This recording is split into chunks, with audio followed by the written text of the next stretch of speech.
Alright guys, welcome back to Budget Card Breaks, and today is another mail day. So let's go over the cards that we got, and we got some special surprises. We got some basketball cards and we've got some Pokemon. So let's get started. First card I got was this Silver Prism rookie of Donovan Mitchell. This is a long-term investment. I think he is a great player with the Cavaliers. Him and Darius Garland, I think, are one of the best backcourts in the league. Something that sucks about this card is if you look really close, you see that print line right there? That is something that almost makes me want to crack the slab, because I know I could get rid of that print line and easily bump this up to a 9.5 or maybe even a 10, because that is the only flaw I see in the card. Is just this little print line right here. And other than that, I see perfection. So I'm going to keep it in this because I don't plan on selling this card for years and years and years. But, I mean, if it ever comes down to, a couple $100 difference, I might crack it and clean the card and resend it, just because it's such a small print line. And I know if I got rid of it, it would easily bump it up to maybe even a 10. So, all right. So that's my favorite card I got, and I actually got a great deal on this card too. I paid under $100, and that's a good deal for me because 2017 is my favorite year of Prism. And back before 2019 is kind of when they started printing more silver prisms. Before that, I think there was 3 per box, and you weren't even guaranteed rookies. So it's not a common pull, even though this isn't a numbered card. These were a lot harder to get back during this time. So definitely a card that I like, I love, appreciate. This is going in my good card box. Next card, Devin Booker. This is just a base because his silver, it literally cost like $1,300. Way too much. And I know people say don't buy just Prism base, but this, I would say that reigns true for current cards and probably 2019, 2020, 2021, 2022. But this is 2015-16, and back then I just feel like how old Prism is, this was kind of still in its infancy. You can get away with it. Like I just bought Anthony Davis silver, not a silver prism, a prism base, because his silver is also like $1,300, and these are selling for about I picked this up for just 50 bucks. The only difference between this and the silver is just a little bit more silver. But I'm a big fan of Devin Booker, so I just had to get something that I could afford. So beautiful card. This is another card that I believe will go up long term. I don't think he's the next Kobe, as people try to claim, but he is a good player, stud. All right, so these are random cards that came with the Devin Booker purchase. Another Jalen Smith and Nick Madrigal random cards.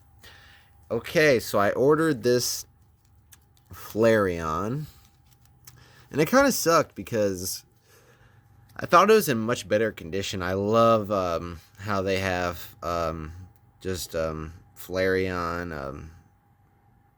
God, I forget the name. Sorry, I'm drawing a blank. I definitely know the evolution characters, but it has 3 of them all in one photo. I think it's another cute Pokemon Symptom. I paid like $7 for the card, which may have not been worth it because it has a lot of back damage. And one thing I've noticed about Pokemon, I've never graded Pokemon cards. I just sent some in, but they're not traditional Pokemon cards. They're Topsun and poker cards. So, but I just see a lot of Pokemon cards that have no whitening in the back and still get like 7s and 6s. So I'm just kind of curious how a card with great centering and everything else, but a little whitening on the back would do grade wise.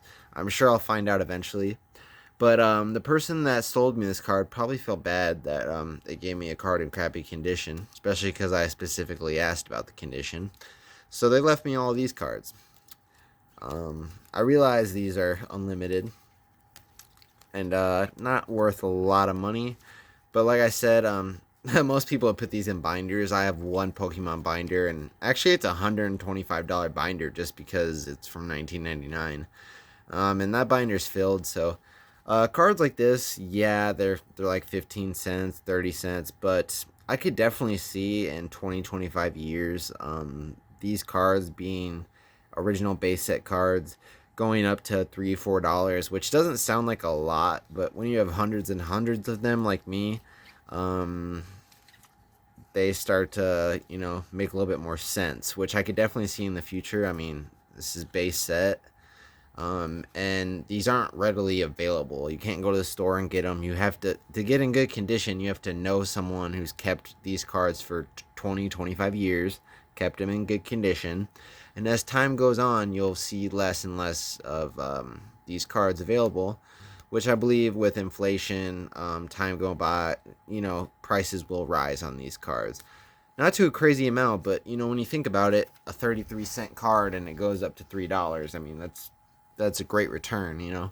So yeah, I do hang on to a lot of cards like that, and I do put them in cases. I have hundreds and hundreds of just unlimited cards like that. And actually, a guy that I work with knows that I do a lot of cards, so he sent me these cards. Kind of random. I actually have this card in a PSA 8. He knows nothing about cards, so I told him in a PSA 8 this is actually about a $85 card. I'm not exactly sure why, because it's not a rookie card. It's a 1984 card though. And then here's a Eli Manning card, and got this. There's a surface scratch in it. I got that taken care of for him, so now it's pretty much a perfect card. I would send this off for grading, and unless there's centering issues, I would say this is would get a 10 or a 9.5 depending where you send it. Here's another card.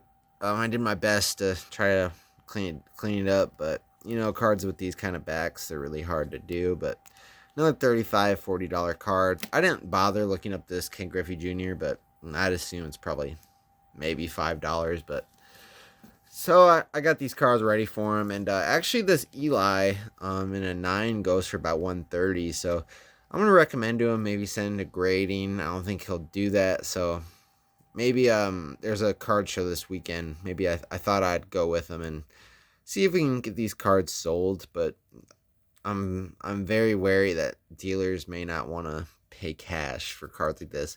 He wanted to sell me these cards, but I just told him, I just don't collect these cards. If they're cards I collected, like basketball, or I just don't collect these cards. I mean, I do have this Ryan Sandberg, but I got it in a mystery box. I didn't pick the card out, but it doesn't change the fact that these cards are, $30 card, $100 card, $80 card.